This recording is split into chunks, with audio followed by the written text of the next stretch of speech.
I was a misfit, I guess you could call me, and I was pretty frustrated with the way I was being bounced from public to private to public to private, and I landed in Florida in 1982 with a change of venue in mind. You know, I believe that we have an opportunity to break out that imaginary eraser only a few times in our life. We are entitled to a mulligan, a do-over, only about a handful of times in our life. One of them is when we leave high school. And so with a 1.8 grade point average, which is what I left that fourth high school with, there was no, unfortunately for me, I'm not proud of it, I didn't apply myself, there was no hope for even a community college, I had to go to work. And so I took out my first do-over, basically, and I turned around and I erased the life that was, which it wasn't a very pleasant one. I spent a lot of time in juvenile detention centers for misbehaving.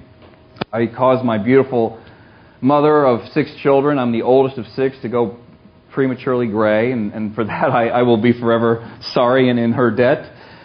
But once I took that eraser out and erased the past, I hopped off that plane with a $50 bill, and I had a job digging sand traps on a golf course in Deerfield Beach.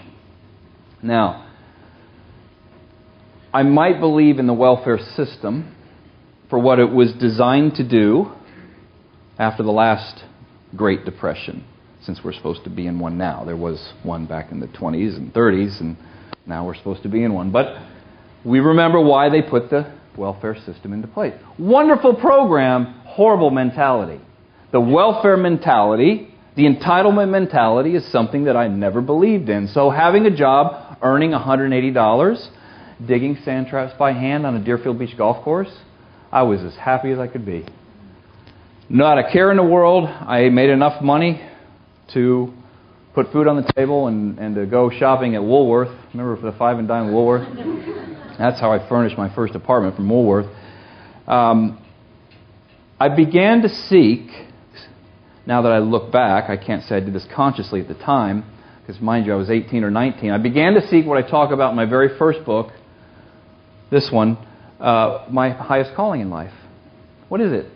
Well, at 18 or 19, you certainly know, you have no idea what it is, but you begin to realize what it's not.